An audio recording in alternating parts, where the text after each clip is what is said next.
ماہ سفر اس وقت جاری ہے۔ یہ وہ مہینہ ہے جس میں رسول اللہ صلی اللہ علیہ وسلم نے معمول کی عبادت کے علاوہ نہ کوئی خاص عبادت کی ہے اور نہ ہی ہمیں اس کا حکم دیا، اور نہ ہی کسی خاص بلا سے بچنے کے لیے خبردار کیا، اور نہ ہی اس مہینے کے بارے میں کسی خاص توہم پرستی، بدشگونی یا بدفعلی کی تعلیم دی ہے۔ مگر بدقسمتی سے مسلمانوں کا ایک مخصوص طبقہ اس مہینے کے تعلق سے عجیب و غریب غلط عقائد و نظریات، بدعات و خرافات اور توہمات کا شکار ہے۔ درج ذیل سطور میں ماہ سفر کی بدشگونی سے متعلق چند اہم حقائق اور نکات پیش کیے جاتے ہیں۔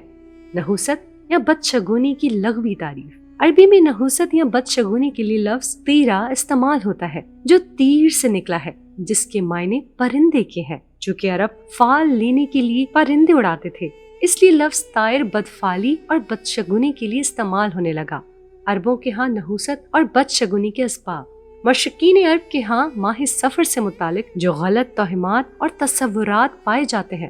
اس کی بنیادی وجہ یہ تھی کہ عرب لوگ خدمت والے 3 ماہ ذوالقعدہ، ذوالحج اور محرم میں جنگوں اور لڑائیوں سے باز رہتے اور انتظار کرتے رہتے تھے کہ یہ پابندیاں ختم ہو تو وہ گھروں سے نکلیں اور لوٹ مار شروع کریں۔ چنانچہ ماہ سفر شروع ہوتے ہی وہ لوٹ مار، رہزنی اور جنگ و جدل کے ارادے سے جب گھروں سے نکلتے تو ان کے گھر خالی رہ جاتے۔ یوں عربی میں یہ محاورہ سفر المکان، گھر کا خالی ہونا، مشہور ہو گیا۔ عربوں نے جب دیکھا کہ اس مہینے میں لوگ قتل ہو جاتے ہیں، گھر برباد اور خالی ہو جاتے ہیں، تو انہوں نے اس ماہ سے یہ شگون لیا کہ یہ ماہ ہمارے لیے منحوس ہے، اور لوگوں نے گھروں کی بربادی اور ویرانی کی اصل وجہ پر غور نہ کیا، اور نہ ہی اپنے عمل کی خرابی کا احساس کیا، نہ لڑائی جھگڑے اور جنگ و جدل سے اپنے آپ کو باز رکھا، بلکہ ماہ سفر کو ہی منحوس قرار دے دیا۔ جبکہ نحوست کے بارے میں قرآن مجید میں اللہ تعالیٰ ارشاد فرماتے ہیں، اور ہر انسان کا شگون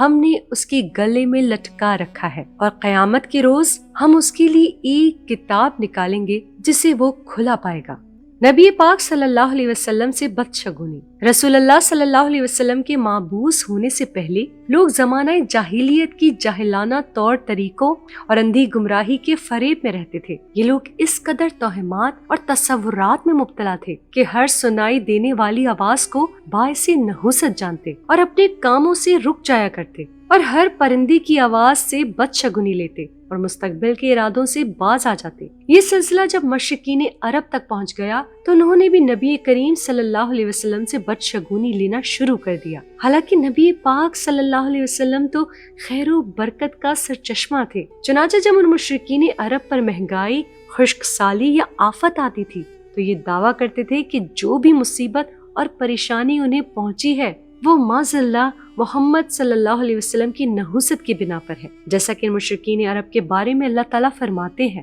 اور اگر انہیں کوئی بھلائی پہنچتی ہے تو کہتے ہیں کہ یہ اللہ کی طرف سے پہنچی ہے، اور اگر کوئی برائی پہنچتی ہے تو کہتے ہیں کہ یہ تمہاری وجہ سے پہنچی ہے۔ اللہ تعالیٰ فرماتے ہیں کہ ان پر جو بھی پریشانی، عذاب اور مصیبتیں آتی ہیں وہ صرف اللہ تعالیٰ کی مرضی اور تقدیر اور ان کے گناہوں کی وجہ سے آتی ہے، جیسا کہ ارشاد باری تعالیٰ ہے، اگر تجھے کوئی فائدہ پہنچے تو وہ اللہ کی طرف سے ہوتا ہے، اور کوئی مصیبت آئے تو وہ تیرے اپنے اعمال کی بدولت ہوتی ہے۔ اگلی آیت میں اللہ پاک نے اس بات کو مزید وضاحت کرتے ہوئے فرمایا،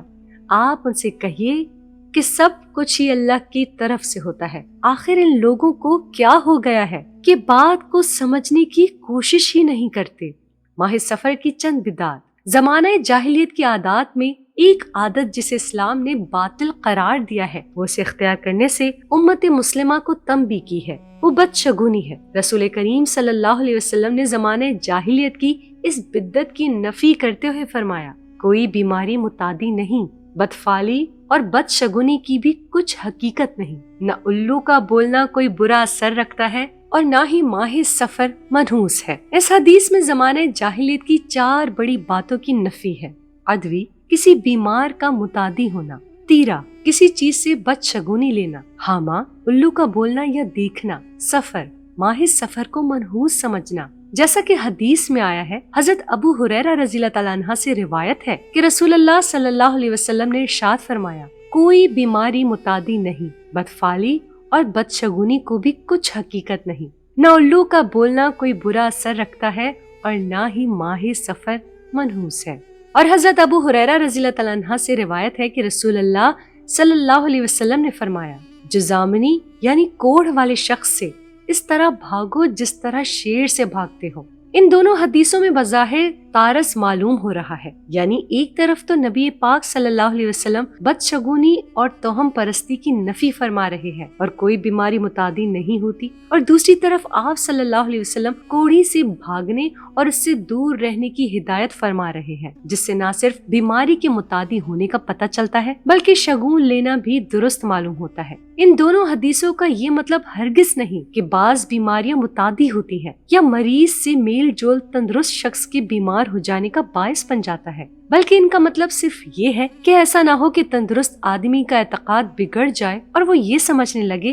کہ میں بیمار آدمی کے ساتھ ملنے کی وجہ سے بیمار ہو گیا ہوں، یعنی چھوت کا قائل ہو جائے۔ اسی لیے ضعیف الاعتقاد لوگوں کا ایمان بچانے کے لیے آپ صلی اللہ علیہ وسلم نے یہ ہدایت جاری فرمائی۔ یہ دونوں حدیثیں صحیح ہیں، ان میں کوئی تضاد نہیں۔ پہلی حدیث میں جاہلیت کے اس عقیدہ و خیال کی تردید کی ہے کہ لوگ یہ سمجھتے تھے کہ بیماریوں کے پھیلنے میں اللہ کا کوئی عمل دخل نہیں ہے بلکہ وہ اپنے طور پر پھیلتی ہے، لیکن اس میں اس بات کا انکار نہیں ہے کہ اللہ کے فیصلے کے تحت متعدی امراض سے نقصان پہنچتا ہے۔ دوسری حدیث میں اللہ تعالیٰ کی مشیت اور فیصلے کے تحت جن چیزوں سے بالمعموم نقصان پہنچتا ہے ان سے بچنے کی تعلیم دی گئی ہے۔ یہی علماء کا مسلک ہے اور اسی کو اختیار کیا جانا چاہیے۔ مطلب یہ ہے کہ حدیث میں مرض کی متعدی ہونے کی نفی نہیں ہے بلکہ مرض ہی کو حقیقی علت سمجھنے سے منع کیا گیا ہے، اسی لیے متعدی امراض سے دور رہنے کی ہدایت بھی ہے۔ لا ادوا والی حدیث کے سلسلے میں یہی باتیں اور یہی تشریح معقول نظر آتی ہے، اس لیے اس کی روح سے میڈیکل سائنس اور اسلام میں کوئی تضاد نظر نہیں آتا۔ اس لیے آج کی میڈیکل سائنس کی بنیاد طب نبوی صلی اللہ علیہ وسلم ہی پر کھڑی ہے، اور میڈیکل سائنس انہی باتوں کو ریسرچ کر کے ہمارے سامنے پیش کر رہی ہے جو صدیوں پہلے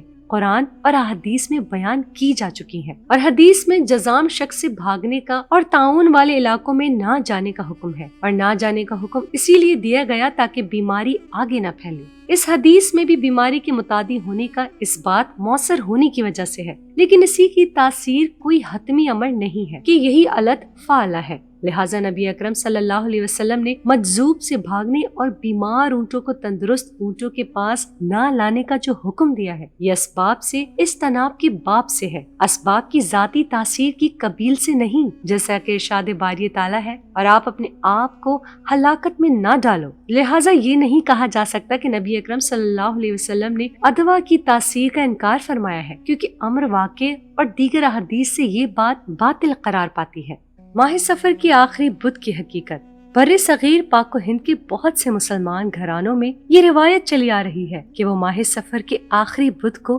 رسول اللہ صلی اللہ علیہ وسلم کی یوم غسل صحت کے طور پر مناتے ہیں، سیر و تفریح کو جاتے ہیں، پوریاں پکتی ہیں، نہاتے دھوتے خوشیاں مناتے ہیں۔ اس روز صبح سویرے باغوں کی چہل قدمی کو اجر و ثواب کا باعث سمجھتے ہیں، اور اس خوشی میں بہت سی جگہ تعطیل بھی ہوتی ہے۔ اب چند سالوں سے آخری بدھ کو جلوس بھی نکلتا ہے، جبکہ ماہ سفر کے آخری بدھ کو رسول اللہ صلی اللہ علیہ وسلم کے اس مرض کا آغاز ہوا تھا جس سے آپ صلی اللہ علیہ وسلم دوبارہ صحت یاب نہ ہو سکے تھے، اور ماہ ربیع الاول کی 12 تاریخ کو آپ دنیا سے رخصت ہو گئے تھے، جیسا کہ ذیل تاریخی حوالے میں واضح ہے۔ ترجمہ: نبی کریم صلی اللہ علیہ وسلم کی اس بیماری کا آغاز، جس میں آپ صلی اللہ علیہ وسلم کی وفات ہوئی، سن 11 ہجری کے اواخر سفر میں بدھ کے دن، جبکہ ماہ سفر کی 2 راتیں باقی رہ گئی تھیں، حضرت ام المومنین میمونہ رضی اللہ تعالی عنہا کے گھر میں ہوا۔ پھر جب آپ صلی اللہ علیہ وسلم کی بیماری شدت اختیار کر گئی تو آپ صلی اللہ علیہ وسلم حضرت عائشہ رضی اللہ تعالی عنہا کے گھر منتقل ہو گئے، اور 12 ربیع الاول بروز